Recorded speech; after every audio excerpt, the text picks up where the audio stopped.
99% of women's பார்த்தீங்கன்னாக்கா gold மேலே ஒரு பெரிய கிரேஸ் இருக்கும். நிறைய வைஃப் வந்து ஹஸ்பண்டை போட்டு ப்ரெஷர் பண்ணுறதை நம்ம பார்க்குறோம். யூனிவர்சல் ப்ராப்ளம் வந்து சில பேருக்கு லாக்கரில் எவ்வளோ ஜுவல்ஸ் வச்சுருக்கோன்னு தெரியாத பீப்புள்ஸும் நான் பார்க்குறேன். நிறைய விஷயத்தில் வந்து பார்த்திங்கன்னா நமக்கே நிறைய லாஸ் இருக்குது அப்படின்றதே அவங்களுக்கு தெரியாமல் இன்வெஸ்ட்மெண்ட் பண்ணிட்டு இருப்பாங்க. அஸ் அ விமன் இல்லையா, நான் எஜுகேட் பண்ணிட்டு இருப்பேன். என்ன வேணால் பைத்தியக்காரங்கன்னு சொல்லுவாங்க. 10 ரேஷியோவில் ஒரு 7 மெம்பர்ஸாவது ஒரு கப்புள்ஸாவது கோல்டு சிட்டு பே பண்ணிட்டு இருப்பாங்க. நிறைய அமௌண்ட் இருந்தால் தான் இன்வெஸ்ட்மெண்ட் பண்ண முடியும். இப்படிலாம் தாண்டி ரொம்ப சாதாரண பர்சன்ஸ் கூட நம்ம இன்வெஸ்ட்மெண்ட் பண்ண முடியும். லாஸ்ட் 1 இயர்ல ரிட்டர்ன்ஸ் பார்த்தீங்கன்னா 35% வந்து சில்வர் ETF கொடுத்துருக்கு. இது நிறைய பேருக்கு அதை பற்றி தெரியாது. ஆர்னமெண்ட்டாக தான் நான் லைக் பண்ணுறேன், லவ் பண்ணுறேன் அப்படின்னா கண்டிப்பாக ஃபிசிக்கல் தான் பெஸ்ட். தெரியாத வரையும் நீங்கள் பண்ணுறது ப்ராப்ளம் இல்லை. பட் அல்டிமேட்டாக ஜுவல்லரி ஷாப் வச்சிருக்கவரை பணக்காரன் ஆக்கிட்டு இருக்காங்க. இவங்க கஷ்டப்பட்டு ஏர்ன் பண்ணி, அப்படி தான் நான் சிம்பிளாக சொல்லுவேன். இதை பற்றி எனக்கு கம்ப்ளீட் கிளாரிஃபிகேஷன் வேணும்னு நினச்சிங்கன்னா கான்டாக்ட் ஃபார்ம் வந்து இந்த டிஸ்கிரிப்ஷன் லிங்க்கில் கொடுத்துருக்காங்க. ஸோ அதை நீங்கள் ஃபார்ம் ஃபில் பண்ணிங்கன்னா எங்கள் டீம் மெம்பர்ஸ் வந்து உங்கள் கூட கான்டாக்ட் பண்ணுவாங்க.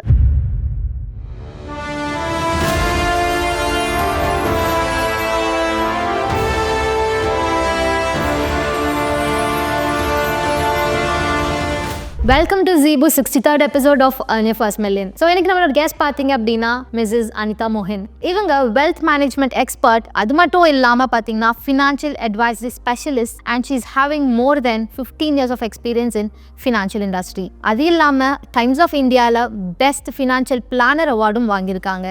ஹாய் மேம், எப்படி இருக்கீங்க மேம்? S fine. நீங்கள் எப்படி இருக்கீங்க? நல்லா இருக்கேன் ma'am. Super, very nice. So டேரெக்டாக கொஸ்டின் போகிறதுக்கு முன்னாடி எனக்கு ஒரு டவுட்ஸ் இருக்கு மேம். ஸோ பார்த்தீங்கன்னா காலங்காலமாக நம்ம இந்த ஜென்ரேஷன் மட்டும் இல்லாமல் கோல்டுன்றது ஒரு மெயின் பார்ட்டாகவே நம்மளுக்கு வந்து ஒரு க்ரூஷியல் ரோலாக ப்ளே பண்ணிட்டு இருக்கு. இதை பற்றி நீங்கள் என்ன நினைக்கிறீங்க? எஸ், அஃப்கோர்ஸ் நீங்கள் சொன்னது கரெக்டு தான். ஆஸ் அ விமென்ஸ் பார்த்தீங்கன்னாக்கா மேபி நான் அப்படி இல்லை, பட் 99% ஆஃப் விமென்ஸ் பார்த்தீங்கன்னாக்கா கோல்டு மேலே ஒரு பெரிய கிரேஸ் இருக்கும். அது என்றைக்கு இல்லை, காலகாலமாக. பட் அது வந்து நமக்கு தப்புன்னு சொல்ல முடியாது. ஸோ என்றைக்கும் அதோட வைப் கம்மியானது இல்லை. நம்ம பீப்புள்ஸ் வந்து ஓல்டு கல்ச்சராக இருக்கட்டும், நியூ கல்ச்சர்ஸ், இன்றைக்கி வந்து அதோடைய மெட்டல்ஸ் வந்து டிஃப்ரெண்ட் ஸ்டைலில் இருக்குது. ஸோ பட் அல்டிமேட்டாக அது கோல்டு தான். ஓகே, ஸோ இது வந்து நிறைய பேர் வந்து இன்டிமேஷன்ஸ் போடுறதை விட கோல்டோடைய கிரேஸ் வந்து என்னுடைய பொண்ணோட மேரேஜ்க்கு பண்ணணும் அப்படின்னா கோல்டில் தான் இன்வெஸ்ட்மெண்ட் பண்ணணும்னு நினைக்கிறாங்க. நான் ஒன்று இன்டிமேஷன்ஸ் நான் சேர்த்து வைக்கணும்னு யாருன்னு சொன்னது கிடையாது. கரெக்டாக அப்படின்னும் போது டிஃப்ரெண்ட் செக்மெண்ட்ஸில் வந்து கோல்டை நம்ம பார்க்கலாம்.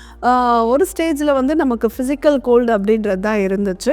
நம்ம ஜுவல்லாக ஆர்னமெண்ட்டாக ஒரு ஆச்சாரிக்கிட்ட கொடுத்து நம்ம பண்ணுவோம். இதுதான் நமக்கு நம்ம பேரண்ட்ஸ்லாம் பண்ணியிருக்காங்க. 25 இயர்ஸாக ரெடிமேட்ஸில் வந்து எல்லாருக்கும் அந்த கிரேஸ் இருக்கு. ஒன்ஸ் நான் ஜுவல்லை வந்து ஆர்னமெண்ட்ஸாக தான் வச்சுக்கணுமா அப்படின்னு பார்க்குறது ஒரு செக்மெண்ட். சில அடுத்தது வந்து பார்த்தீங்கன்னாக்கா கோல்டு காயின்ஸ் ஒரு பிஸ்கெட்ஸ் அந்த மாதிரி யூஸ் பண்ணுறாங்க. எதை நம்ம யூஸ் பண்ணோம், அடுத்தது கோல்டு பீஸ் இருக்குது. அதுக்கப்புறம் இப்போ ஸ்டாப் ஆயிருக்கு சவரின் கோல்டு பாண்ட்ஸ், அதுக்கப்புறம் கோல்டு ETF. இந்த மாதிரி கோல்டை வந்து டிஃப்ரெண்ட் செக்மெண்ட்ஸில் வந்து நம்ம அதை பார்க்குறோம். ஸோ எதில் நம்ம வச்சுக்கலாம் அப்படின்றது தான் ரொம்ப இம்பார்ட்டண்ட்டு. இப்போயும் பார்த்தீங்கன்னாக்கா விமன்ஸ் நகைச்சிட்டு அந்த மாதிரிலாம் போயிட்டுருப்பாங்க. அது கோல்டு சேவிங்ஸ் இன்வெஸ்ட்மெண்ட் நினச்சிட்டு போயிட்டுருக்காங்க. நிறைய விஷயத்தில் வந்து பார்த்திங்கன்னா நமக்கே நிறைய லாஸ் இருக்குது அப்படின்றதே அவங்களுக்கு தெரியாமல் இன்வெஸ்ட்மெண்ட் பண்ணிகிட்ருப்பாங்க. மேபி அது அவங்க சேவிங்ஸ் நினச்சிட்டு பண்ணிகிட்ருக்காங்க. அதை பற்றி நம்ம அவங்களுக்கு கிளியராக சொல்லும்போது தே கேன் அண்டர்ஸ்டாண்ட் நான் எதில் பண்ணலாம் அப்படின்ற ஒரு ஐடியா அவங்களுக்கு கிளியராக தெரியும். ஓகே மேம், இந்த பேசும்போது நீங்கள் ETF ஒன்று சொன்னீங்க. ஸோ இந்த ETF யாருக்கெல்லாம் நம்ம யூஸ்ஃபுல்லாக இருக்கும்? ஒரு கோல்டு க்ரேஸ் அப்படின்றவங்க எல்லாருமே வந்து இன்றைக்கி வந்து எக்கனாமிக்கோடைய ஒரு அன்சர்டனிட்டி அப்படின்றதுல என்னுடைய போர்ட்ஃபோலியோவில் ஒரு நல்ல டைவர்சிஃபிகேஷன் வேணும், ஸ்டெபிலிட்டி வேணும், அந்த மாதிரி திங்க் பண்ணுறவங்க. அதே போல் வந்து ஒரு ரிட்டையர்மெண்ட் பிளானர்ஸ் திங்க் பண்ணுறவங்க, ஒரு நியூவாக இன்வெஸ்ட்மெண்ட் உள்ள வர ஒரு நியூ என்ட்ரி பண்ணுறக்கூடியவங்க, அதுக்கப்புறம் எனக்கு வந்து ஒர்க்கில் ரொம்ப ப்ரொஃபஷ்னலாக பிஸியாக இருப்பாங்க, அவங்களுக்கு அதை மெயின்டைன் பண்ணவே முடியாது ஃபிசிக்கலாக, இந்த மாதிரி பர்சன்ஸ், லாங் டேர்மில் யோசிக்கிறவங்க, இந்த மாதிரியான ஒவ்வொரு செக்மெண்ட்ஸும் என்னுடைய போர்ட்ஃபோலியோவில் ஒரு அசட் அலோகேஷனாக இருக்கலாம். இந்த மாதிரி திங்க் பண்ணுறவங்க, ஸ்டோரேஜை வந்து என்னால் வீட்டில் டைம் இல்லை, அதெல்லாம் நான் எடுத்து வச்சுக்க முடியாது, நான் லாக்கர் பேங்க்குக்கோ எனி ஃபினான்ஷியல் இதுக்கோ போய் லாக்கர்ஸில் எடுத்து நான் யூஸ் பண்ணிக்க வேர் பண்ணணும்னு தேவையில்லை. எனக்கு வந்து கோல்டுன்னு ஒரு அசட் அலோகேஷன் வச்சுக்கலாம், ஆனால் எனக்கு கோல்டு நான் ஆர்னமெண்ட்டாக தேவையில்லைன்னு நினைக்கிறவங்க, இந்த மாதிரியான பீப்புள் செக்மெண்ட்ஸ் எல்லாருமே கோல்டு ETF வச்சுக்கிறது இட்ஸ் வெரி சூட்டபிளாக இருக்கும். இப்போ கோல்டு ETF வச்சிருக்கனால நம்மளுக்கு என்னெல்லாம் பெனிஃபிட் இருக்குது அதில்? இந்த கோல்டு ETF அப்படின்னா எப்படி நம்ம பர்ச்சேஸ் பண்ணோம் அப்படின்னாக்கா traded through stock market. So stock மார்க்கெட்டில் நம்ம யூனிட்ஸாக தான் நம்ம பர்ச்சேஸ் பண்ணுவோம். இதில் வந்து நமக்கு ஒரு ஃப்ளெக்சிபிலிட்டி இருக்குது.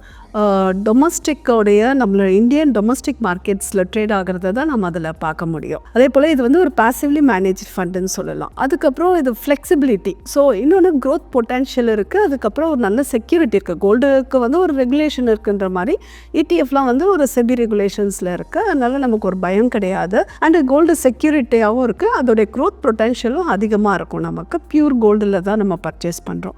இதை வந்து பாசிவ்லி மேனேஜ் பண்ணிட்டுருக்கனாலையும் லாக்கிங் பீரியட் வந்து இதில் கிடையாது. இன்னொரு ஒரு நல்ல விஷயம் என்னன்னாக்கா என்ட்ரி லோடு எக்ஸிட் லோடும் இதில் கிடையாது. அந்த லாக்கர் சார்ஜஸ் கிடையாது. நிறைய பேர் அது அவசரத்தில் எடுத்து போய் திரும்ப லாக்கரில் கூட வைக்க மாட்டோம். அந்த லாக்கர் சார்ஜஸ் அதெல்லாம் இருக்கும்.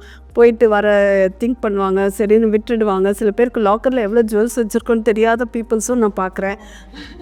ஸோ அந்த மாதிரி இருக்காங்க. அதே போல் அந்த வீட்டில் வச்சுருந்தா தெஃப்ட்டு இந்த பயம்லாம் இருக்குது. இது எதுவுமே கிடையாது நமக்கு. அதுக்கப்புறம் பார்த்தீங்கன்னாக்கா லோ காஸ்ட்டில் நம்ம வந்து பர்ச்சேஸ் பண்ணிக்கலாம். இது ஒரு பெரிய பெனிஃபிட். இப்போ நான் ஜுவல்லரி ஷாப் போகணுன்னா நீங்கள் ஒரு 5 lakhs அட்லீஸ்ட் மினிமம் வச்சுருந்தா நீங்கள் எடுத்துகிட்டு போய் ஒரு ஜுவல்ஸ் வாங்குறதுக்கும் நீங்கள் யூனிட்ஸை வந்து ஒரு ஸ்டாக் மார்க்கெட் ட்ரேடிங்கில் வந்து ஈவன் 100 rupees கூட நீங்கள் பர்ச்சேஸ் பண்ணலாம். ஓகே. எஸ். ஸோ அந்த buying selling options at very low காஸ்ட்டில் பண்ணுறது வந்து சாதாரண பீப்புள்ஸ் கூட நம்ம அதை வாங்கக்கூடிய அந்த ஒரு நல்ல ஒரு விஷயம் தானே அது. அதே போல் நம்ம எடுக்கணும்னாலும் உங்களுக்கு என்ன ஒரு அமௌண்ட் வேணுமோ அதை மட்டும் நீங்கள் எடுத்துக்கலாம். ஸோ அந்த ஒரு ஃப்ளெக்சிபிலிட்டின்ற வேர்ட் வந்து அந்த இடத்துல பொருந்தோம். நீங்கள் என்ன மினிமம் காஸ்ட்டாக நம்ம வாங்கணும்னு நினைக்கிறோமோ அதுவும் பர்ச்சேஸ் பண்ணுறோம்.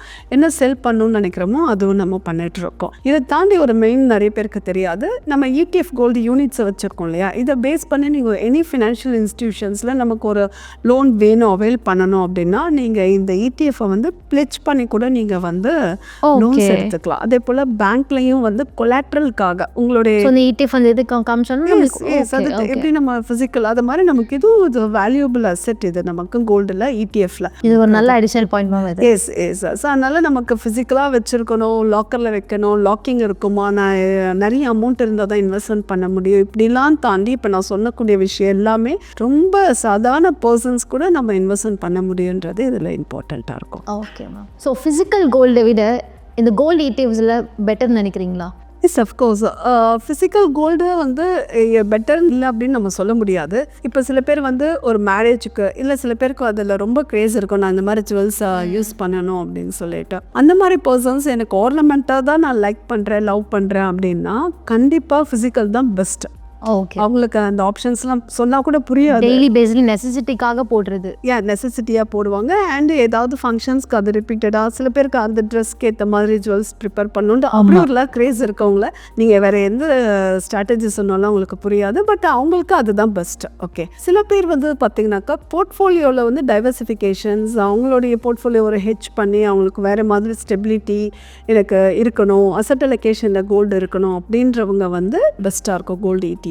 இதில் மெயினாக வந்து பார்த்தீங்கன்னாக்கா லோ காஸ்ட். அதே போல் ஸ்டோரேஜ் காஸ்ட் அப்படின்றது வந்து நமக்கு ஒன்றுமே இருக்காது. நம்ம பேங்க்லலாம் வச்சோம்னாக்கா அதுக்கு இருக்கும் இல்லையா, இதில் அந்த ப்ராப்ளம்ஸ்லாம் இல்லைன்றது அது ஒரு நல்ல விஷயமா இருக்கும். Okay, super ma'am. இப்போ கோல்டு ETF நம்ம பேசிட்டோம், ஆனால் அதில் எப்படி மேம் பெஸ்ட்டுன்னு கண்டுபிடிக்கிறது அண்ட் அதில் டேக்ஸ்லாம் எப்படி மேம் இது? சரி, ஒரு அட்லீஸ்ட் ஒரு செவரல் ஃபேக்டர்ஸ் நம்ம கண்டிப்பாக அதை வந்து நம்ம அனலைஸ் பண்ணணும். ஃபார் எக்ஸாம்பிள் நம்மளுடைய ஹிஸ்டாரிக்கல் பர்ஃபார்மன்ஸ் பார்க்கலாம் அப்படின்னு சொல்லலாம். ஹிஸ்டாரிக்கல் பர்ஃபார்மன்ஸ்லாம் பாஸ்ட் பர்ஃபார்மன்ஸ் வந்து it's not replicate for A future returns. பர்டிகுலராக அதாவது டைம் பீரியட் இருக்கா மேம்? ஆமாம், அதாவது ஃபியூச்சர் ரிட்டர்ன்ஸ் வந்து நமக்கு சொல்லாத, நம்ம பார்க்கணும்னு சொல்ல மாட்டோம். ஆனால் நம்ம ஹிஸ்டாரிக்கல் பர்ஃபார்மன்ஸ்னால் நம்ம அட்லீஸ்ட் லாஸ்ட் மார்க்கெட் கண்டிஷன் வாலட்டிலிட்டியில் இல்லை மார்க்கெட் அப்ஸ் அண்ட் டவுன்ஸில் எப்படி ப்ளே பண்ணுச்சு அப்படின்றத நம்ம பார்க்கறதுக்கு கண்டிப்பாக ஹிஸ்டாரிக்கல் பெர்ஃபார்மன்ஸ் பார்க்கறது நல்லது. ஓகே, மினிமம் ஒரு 1 year அப்படி பார்த்தா 1 to 5 years நம்ம பார்க்கறது நல்லது. ஏன்னா அப்போ தான் அது வாலட்டிலிட்டிலலாம் எப்படி அது ப்ளே பண்ணியிருக்கு மார்க்கெட்டில் அப்படின்னு நம்ம தெரிஞ்சுக்கலாம். அதுக்கப்புறம் லிக்விடிட்டி நம்ம பார்க்கணும். ஸோ இதில் போட்டால் நமக்கு லாக்கிங் இருக்கா, இல்லை நான் எப்போ வேணாலும் பை செல் பண்ண முடியுமா இந்த யூனிட்ஸை இந்த ஃபண்டில் போட்டால் அப்படின்றத நீங்கள் செக் பண்ணிக்கணும். தேர்டு என்னன்னாக்கா லோ ட்ராக்கிங் எரர். அது வந்து நமக்கு வந்து நம்மளுடைய கரண்ட் மார்க்கெட் இருக்கு இல்லையா இண்டஸ்ட்ரியில், ஸோ மார்க்கெட் கோல்டோடைய டொமஸ்டிக் ரேட்ஸை வந்து அது ரன் பண்ணிகிட்டே இருக்கும். அதை வந்து ட்ராக் பண்ணுறது வந்து ஒரு லோ காஸ்ட்டில் பண்ணுறது வந்து அதையும் நம்ம மானிட்டர் பண்ணணும். நம்ம ட்ராக்கிங் எரருக்கு நெக்ஸ்ட்டு பார்த்தீங்கன்னாக்கா லோ எக்ஸ்பென்ஸ் ரேஷியோ. ஸோ நம்மளுடைய எக்ஸ்பென்ஸ் ரேஷியோ நீங்கள் இன்வெஸ்ட்மெண்ட் பண்ணக்கூடிய அந்த கோல்டு ETF எதில் லோவாக இருக்குது, அப்போ தான் உங்களுடைய இன்வெஸ்ட்மெண்ட்டோடைய ரிட்டர்ன்ஸ் எஃபிஷியன்சியாக இருக்கும் அப்படின்றது. இந்த ஃபேக்டர்ஸ்லாம் வந்து நம்ம கோல்டு இன்வெஸ்ட்மெண்ட் பண்ணும்போது பார்க்கக்கூடிய ஒரு ஃபேக்டர்ஸ் எது நம்ம best ன்னு கன்சிடர் பண்ணிக்கலாம். அப்போ நம்ம கண்டுபிடிக்கிறதுக்காக. இது பெஸ்ட்டாக இருக்குன்றது ஒரு ஐடியா கிடைச்சிரும். ஓகே, இப்போ டேக்ஸ்ன்னு சொல்லியிருந்தேன் மேம், அதில் ஏதாவது இருக்கா? டேக்ஸ் அப்படின்ற போது கோல்டை பொறுத்தவரை நான் ஈக்விட்டி மியூச்சுவல் ஃபண்ட்ஸ் கேட்டகரியில் தான் அது வரும். ஓகே. எஸ், இது வந்து லேட்டஸ்ட்டாக வந்து டேக்ஸ் இம்ப்ளிகேஷன்ஸ் வந்திருந்தது இல்லையா? ஸோ அந்த பட்ஜெட்டில் சில சேஞ்சஸ் பண்ணியிருக்காங்க கோல்டில். Short term capital tax gain வந்து நீங்கள் ஒரு 3 இயர்ஸ் நீங்கள் வச்சுருக்கீங்க. ஸோ வித்தின் 3 இயர்ஸ்க்குள்ளே நீங்கள் அதை சேல் பண்ணுறீங்கன்னா அதில் வர கெயின்ஸ் வந்து உங்களுடைய இன்கம் ஸ்லாபில் ஆட் ஆகி நீங்கள் பே பண்ணக்கூடிய விஷயம் வந்து according to the tax slab rate உங்களுக்கு என்ன 10%, 20 or 30% பேஸ் பண்ணி அந்த டேக்ஸ் ஸ்லாப் பேஸ் பண்ணி நீங்கள் அதை பே பண்ணுற மாதிரி இருக்கும். லாங் டேர்ம் அப்படின்னா ஓவர் 3 இயர்ஸ்க்கு மேலே நீங்கள் ஹோல்ட் பண்ணியிருக்கீங்கன்னா அந்த கெயின்ஸ் இருக்கு இல்லையா, அந்த கெயின்ஸ் வந்து உங்களுக்கு ஃப்ளாட்டாக வந்து 20% வித் இண்டெக்ஸேஷன் பெனிஃபிட்ஸோட நீங்கள் அது பே பண்ணுற மாதிரி இருக்கும். ஷார்ட் டேர்ம் அண்ட் லாங் டேர்ம்னு பிரிச்சுட்டாங்க. 3 இயர்ஸ் வரையும் short term and above 3 years வந்து லாங் டேர்ம் அப்படின்றது லேட்டஸ்ட் சினாரியோ கோல்டில் உங்களுக்கு அது கொண்டு வந்திருக்காங்க. ஸோ அந்த நியூ ரெஜிமே உங்களுக்கு நல்லா இருக்கா மேம்? இதுவும் வந்து நியூ ரெஜிம் பார்த்தீங்கன்னாக்கா டிபெண்ட்ஸ் அப்பான் த பீப்புள்ஸோட மென்டாலிட்டி தான். சில பேர் ஓல்டில் இருந்தால் அப்போ தான் அந்த டாக்ஸேஷன் ஹவுசிங் லோன்லாம் இருக்கவங்கலாம் அதில் போகணும்னு நினைப்பாங்க. நியூவில் இருக்கவங்க இன்வெஸ்ட்மெண்ட் பார்ட்டில் இருக்காங்க, எனக்கு டேக்ஸ் எல்லாம் அதெல்லாம் நான் தாண்டி வரணுன்றவங்க நியூ ரெஜிம். இதுவும் வந்து இண்டிவிஜுவலுடைய டிபெண்ட்ஸ் அப்பான் ஃபினான்ஷியல் சுச்சுவேஷன் தான் அது மாறுது. மேம் எனக்கு ஒரு பர்சனல் டவுட் ஒன்று இருக்கு மேம். இப்போ நம்ம நார்மல் நகைக்கடை போனால் இப்போ நிறைய கோல்ட் ஸ்கீம்ஸ் வந்துருச்சோம். அது மட்டும் இல்லாமல் இப்போ தீபாவளிக்கு வந்து சிட்ஸ்லாம் நிறையா கொடுக்குறாங்க. ஸோ அதை பற்றி நீங்கள் என்ன மேம் நினைக்கிறீங்க? அது மாற்றவே முடியாது. பட் என்ன இருந்தாலும் நான் எஜுகேட் ஆஸ் எ விமன் இல்லையா, நான் எஜுகேட் பண்ணிட்டு இப்போ என்ன வேணால் பைத்தியக்காரங்கன்னு சொல்லுவாங்க. என்ன நீங்கள் ஒரு விமனாக இருந்துட்டு இப்படி சொல்கிறேன். பட் என்னை மீட் பண்ணக்கூடிய கப்புள்ஸாக வரும்போது நான் இதை தான் சொல்வேன். எப்படி யாராவது வந்து ஒரு 10 ரேஷியோவில் ஒரு 7 மெம்பர்ஸாவது ஒரு கப்புள்ஸாவது கோல்டு சிட்டு பே பண்ணிட்டு இருப்பாங்க. பட் ஆப்வியஸ்லி அவங்க தன்னுடைய கேர்ள் சைல்டுக்கு யூஸ் பண்ணுறேன் அப்படின்னா யோசிப்பாங்க. அது தப்பு கிடையாது. அவங்க நாலேஜ்க்கு தெரிஞ்சதை அவங்க பண்ணிட்டு இருக்காங்க. சரி, இவங்க என்ன பண்ணுறாங்கன்னா அல்டிமேட்டாக அந்த ஜுவல்லரி ஷாப் வச்சிருக்கவரை பணக்காரன் ஆக்கிட்டு இருக்காங்க. இவங்க கஷ்டப்பட்டு ஆன் பண்ணி, அப்படிதான் நான் சிம்பிளாக சொல்லுவேன். இவங்க அதே அவங்க 5,000 லைக் கோல்டு ETF இந்த மாதிரிலாம் போட்டால் பியூர் கோல்டோட வேல்யூ கிடைக்கும். என்ன நமக்கு வந்து இமிடியேட்டாக நீங்கள் எடுக்கணுன்றது இதில் பண்ணலாம். இதே நீங்கள் நகைச்சிட்டுலாம் பார்த்தீங்கன்னா நீங்கள் 1 இயர் டேர்ம்னா நீங்கள் அப்போ தான் பண்ணீங்க. அண்டு நமக்கு அதில் wastage charges, no making, GST hardly பார்த்தீங்கன்னா 12% நமக்கு லாஸ். அது அவங்களுக்கு தெரியாமல் பண்ணுறாங்க. பட் நம்ம எஜுகேட் பண்ணோம்னா தே கேன் அண்டர்ஸ்டாண்ட் பண்ணிவிட்டு இமிடியேட்டாக ஸ்டாப் பண்ணிடுறாங்க. ஏன்னா தெரியும் போது தான் அவங்க ஸ்டாப் பண்ண முடியும். அட்லீஸ்ட் நம்ம இந்த வீடியோ பார்க்குறாங்கன்னா இது பார்த்து அவங்க அட்லீஸ்ட் அதில் மாறி அவங்களுடைய அந்த ரெவென்யூ அவங்க இன்கம் இது பண்ணலாமே தவிர ஓனரை வந்து அவங்க வந்து பலவை விட்டுட்டு இருக்காங்கன்றது இது மூலயமா அவங்க தெரிஞ்சுக்கலாம். பர்சன் அவங்க என்ன நினைக்கிறாங்க அப்படின்ற போது ஒரு 1000 சேர்த்து வச்சு ஸ்மால் அமௌண்ட்டாக கொடுக்கறனால அவங்க அந்த டைமுக்கு அது பெனிஃபிஷியலாக அவங்க நினைக்கிறாங்க. அந்த லாங் டேர்மாக அவங்க யோசிக்கல. பட் ஈவன் நீங்கள் இங்கே ETFல 100 rupees கூட நம்ம பண்ணலாம்னு சொல்லியிருக்கோம் இல்லையா. நீங்கள் அங்கெல்லாம் அப்படி பண்ண முடியாது. இப்போ நீங்கள் அந்த ஜுவல்லே வாங்கியிருக்கீங்க, ஒரு 2 இயர்ஸில் உங்களுக்கும் உங்கள் டாட்டருக்கோ பிடிக்கலன்னு சொல்லிட்டு மாற்றினா கூட அகெயின் இந்த 12% எல்லாம் கட் ஆகி திரும்பவும் வேஸ்டேஜ். அதுவே கரெக்டு தானே. அதுவே எக்ஸ்ட்ரா சார்ஜ். நமக்கு அதனால் என்ன யோசிப்போம், பிடிக்கல டிசைன் சப்போஸ் என் பொண்ணுக்கு பிடிக்கலனா கூட நீங்கள் ஒன்றுமே பண்ண முடியாது, மாற்றவே முடியாது அதை. ஸோ இதெல்லாம் வந்து நிறைய ஒரு ட்ராபேக்ஸ் இருக்குது அதில். அதனால் எனக்கு தெரிஞ்சு தெரியாத வரையும் நீங்கள் பண்ணுறது ப்ராப்ளம் இல்லை. பட் தெரிஞ்சதுக்கப்புறம் நம்ம அட்வர்டைஸ்மெண்ட்றது ஒரு எமோஷனல் தான். ஸோ அப்படி நம்ம அந்த லைட்ஸும் அந்த அட்வர்டைஸ்மெண்ட் வரும்போது நம்ம பண்ணாமல் விட்டுட்டோமா, எல்லாரும் பண்ணிட்டு இருக்காங்க எல்லா வீட்லேயும், நம்ம தான் பண்ணலையோன்னு நினச்சிட்டு நிறைய வைஃப் வந்து ஹஸ்பண்டை போட்டு ப்ரெஷர் பண்ணுறது நம்ம பார்க்குறோம். பட் நம்ம சொசைட்டி ப்ரெஷர் யூனிவர்சல் ப்ராப்ளம் அது எல்லா ஜென்ஸ்க்கும். ஸோ அந்த எமோஷ்னலில் தான் கனெக்ட் ஆகுறாங்க விமன்ஸ். பட் இதை ஒரு கிளியர் பிக்சர் கிடச்சிதுன்னா இது பண்ணலாம் வேணான்னு அவங்களுக்கு தெரியும் போது கண்டிப்பாக அந்த டெசிஷனை கரெக்டாக எடுக்கிறாங்க விமன்ஸ். அதையும் நம்ம பார்க்குறோம். ஓகே. ஸோ இப்போ கோல்டோட பெனிஃபிட்ஸ் நிறையவே பார்த்துட்டோம் மேம். அது ரிஸ்க்காக இருக்கா மேம்? ரிஸ்க்குன்னு சொல்ல முடியாது. பட் சின்ன சின்ன நெகட்டிவ்ஸ் நீங்கள் எடுத்துக்கலாம். கோல்டு ETFல வச்சுருக்கோம் அப்படின்னா ஃபிசிக்கலாக நான் இமீடியட்டாக பார்க்கணும், உங்கள் வீட்டில் அது ஃபிசிக்கலாக பார்க்க முடியாது. நீங்கள் டிஜிட்டல் யூனிட்ஸாக தான் நம்ம கோல்டை பார்ப்போம். அதுக்கப்புறம் மார்க்கெட் எனி ஃப்ளக்சுவேஷன்ஸ் கோல்டுலேயும் அந்த ஃப்ளக்சுவேஷன்ஸ் வாலட்டிலிட்டி இருந்ததுன்னா உங்களோட இன்வெஸ்ட்மெண்ட் பார்ட்லையும் அந்த வேல்யூவேஷன் ஃப்ளக்சுவேஷன்ஸை நம்ம பார்க்க. அதே போல் ETFோட ரிட்டர்ன்ஸ் வந்து அக்யூரேட்டாக வந்து கோல்டு ரிட்டர்ன்ஸோட மேட்ச் பண்ண முடியாது. இப்போ ஃபிசிக்கல் கோல்டு ரிட்டர்ன்ஸோட gold ETF returns okay.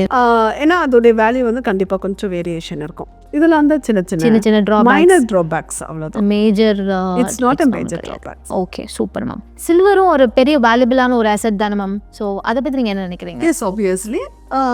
Silver அப்படின்னும் போது கோல்டு மட்டுமே நம்ம இது பண்ணலாம். கண்டிப்பாக ஒரு பக்கம் சில்வர் இருக்கிறது நிறைய பேருக்கு அது அவேர்னஸ் நம்ம சொல்கிறது நல்லது. ஏன்னா சில்வர்னால் நம்ம ஏதாவது சில்வர் ஜுவல்ஸ் இல்லை பாத்திரவங்க தான் நிறைய பேர் வெசல்ஸ் தான் அதை எடுத்து வச்சுக்கணும், அதுதான் மைண்டில் இருக்கும். பட் சில்வரே வந்து இன்வெஸ்ட்மெண்ட்டாக நம்ம சில்வர் ETF அப்படின்னு சொல்லிட்டு ஒரு நல்ல நல்ல மியூச்சுவல் ஃபண்ட்ஸ் கேட்பாங்க மாமாங்க இருக்குது. அதுலலாம் நம்ம இன்வெஸ்ட்மெண்ட் பண்ணலாம். ஒரு லாஸ்ட் 1 இயரில் ரிட்டர்ன்ஸ் பார்த்திங்கன்னா 35% வந்து சில்வர் ETF கொடுத்துருக்கு.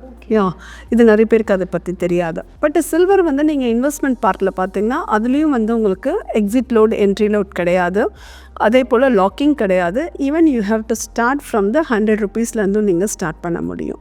அதுக்கப்புறம் வந்து கோல்டு மாதிரி சில்வர் ஒரு நல்ல ப்ரெஷியஸ் மெட்டல்ஸ் ETFல நீங்கள் போகிறீங்கன்னு வச்சுக்கோங்களேன். நம்மளுடைய மேனுஃபேக்சரிங் இண்டஸ்ட்ரீஸ், ஆட்டோமொபைல் இண்டஸ்ட்ரீஸ், இதெல்லாம் உங்களுக்கு வந்து சில்வரில் சம் அவுன்சஸ் ஆஃப் சில்வர் வந்து யூட்டிலைஸ் பண்ணிக்கிறாங்க. பில்லியன்ஸ் ஆஃப் சில்வருடைய கன்சப்ஷன் இருக்குது அப்படின்னு சொல்லிட்டு பட்ஜெட்டில் கொடுத்துருக்காங்க. இப்போ உங்களுக்கும் தெரியும் எலக்ட்ரிக் வெஹிக்கல்ஸ் எல்லாம் manufacturing industry, raw materials, automobiles, இது எல்லாமே சில்வர் வேணுங்க போது அந்த கன்சப்ஷன் ஹியூஜ் டிமாண்ட் இருக்கு மார்க்கெட்ல.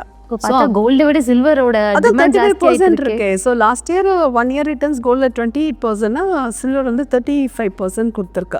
அப்போது சில்வர் வந்து எந்த அளவுக்கு கன்சப்ஷன் இருக்குன்னு நம்ம தெரிஞ்சோம்னா, சரி லாக்கரில் நீங்கள் எடுத்துகிட்டு போய் பூஜை சாமான்லாம் வைக்க முடியாது, திரும்ப தேவையில்லாதெல்லாம் நம்ம அதை அசெட்டுன்னு வச்சுக்கிறோம். வேறஸ் நீங்கள் கோல்டு ETF வச்சுக்கும் போது உங்களுக்கு அது ஒரு ரிட்டர்ன் வைஸும் நீங்கள் அதை சேல் பண்ணும்போது நல்ல ரிட்டர்ன்ஸ் இருக்கும். So silver is also the best investment for gold ETF மாதிரி சில்வர் ETF நீங்கள் ட்ரை பண்ணலாம். So and gold and silver ரெண்டுமே ஆக்சுவலி இன்வெஸ்ட் பண்ணால் நல்லது தான், நல்லது. பட் நம்மளுடைய போர்ட்ஃபோலியோ ஓவராலில் வந்து 15 to 20% வரையும் நம்ம இன்வெஸ்ட்மெண்ட் பண்ணுறதுக்கு advisable. Not a huge percent தேவையில்லை. நம்ம 15 to 20, ஈவன் நம்மளுடைய வேர்ல்டோடைய ரிசர்வ்ஸ்லேயே 10% தான் ஒரு வேர்ல்டோடைய மார்க்கெட் ரிசர்வ் பேங்க் சொல்கிறாங்க. ஸோ அட்லீஸ்ட் நம்ம 10ன்னு சொல்லலாம், இட்ஸ் ஓகே. இல்லை 15 to 20, அதுக்கு மேலே நீங்கள் போர்ட்ஃபோலியோவில் அதை வச்சுக்க தேவையில்லை. Thank you ma'am. Thank you so much. So இதை பற்றியான ஒரு அவேர்னஸ் நாலேஜ் நம்ம பீப்புள்ஸ்க்கு தெரியும் போது அதை எப்படி யூட்டிலைஸ் பண்ணலாம், நம்ம வீட்டில் வச்சு பண்ணுறதுல யூஸ் இல்லை, அது விமன்ஸ் தான் அதை நிறைய திங்க் பண்ணணுன்றது நான் இந்த இன்டர்வியூ மூலமா உங்ககிட்ட நான் தெரியப்படுத்துகிறேன். நீங்கள் சொன்ன மாதிரி கோல்டு எவ்வளோ பெரிய அசர்ட்டுன்னு நம்மளுக்கு வந்து கிளியராக சொல்லியிருக்கீங்க. அது மட்டும் இல்லாமல் எப்படி யூட்டிலைஸ் பண்ணுறதுன்னு சொல்லியிருக்கீங்க. So thank you ma'am. Thank you so much for spending all your time here. Thank you.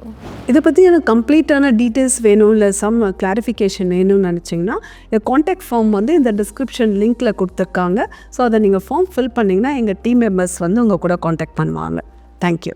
Investments in security markets are subject to market risk. Read all the related documents carefully before investing.